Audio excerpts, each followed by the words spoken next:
C'est maintenant au quotidien des expatriés français. Et cette semaine, Jacques Dujandil nous propose de faire connaissance avec un Français. Il s'appelle Frédéric. Il a décidé de tenter une vraie grande et nouvelle expérience aux États-Unis, à Las Vegas. Et ça lui réussit plutôt bien. Regardez son aventure.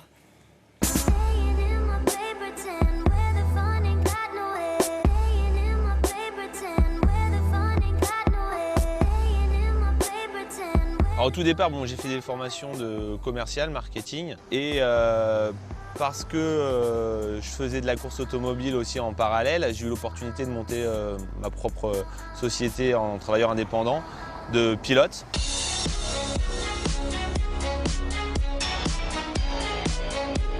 Le patron de la société pour laquelle je travaille aujourd'hui m'avait contacté parce que je le connaissais déjà, je travaillais pour lui en France. Aujourd'hui, je suis Track Operation Manager, c'est-à-dire que je gère toutes les opérations sur le circuit de Las Vegas.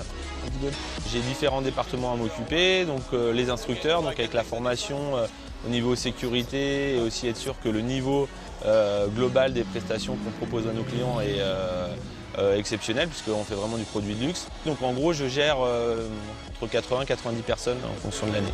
Keep in mind if some people start to complain about that. Avant de venir aux États-Unis, je parlais l'anglais. Je pensais bien le parler. Quand je suis arrivé ici, j'ai un petit peu déchanté. J'ai vu que le niveau n'était pas le même. L'entreprise m'a pris des cours d'anglais.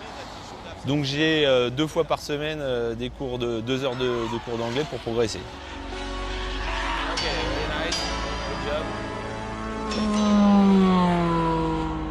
Au niveau personnel, ça a été un petit peu compliqué la première année. Donc effectivement, on est arrivé pas mariés.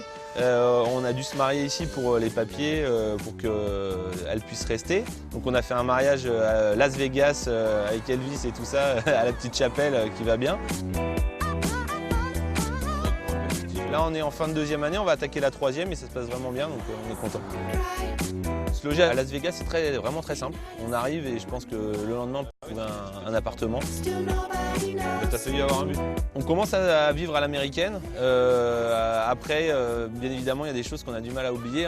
On s'est fait livrer notre petit service à raclette parce que ça nous manquait.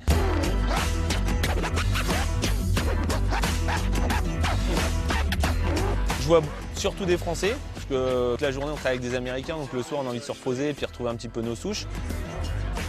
Les Américains aussi sont assez ouverts, donc on a vite tendance à nouer des petits liens avec les Américains et faire des sorties, aller boire un verre, regarder un match de football américain, du sport US, ils sont très friands de ça.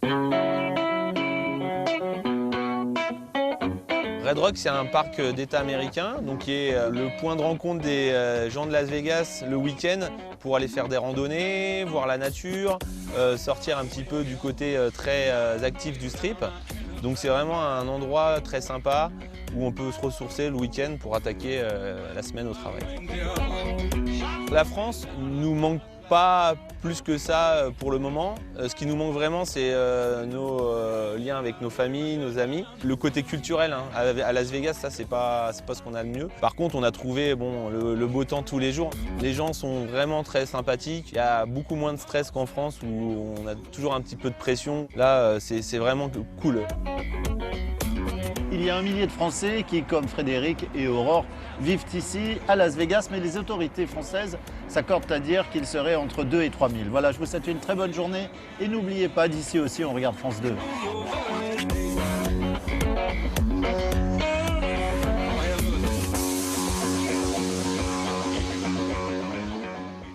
Bah oui, mon cher Jacques Dujandil, on regarde France 2 partout, et Télématin partout, all over the world.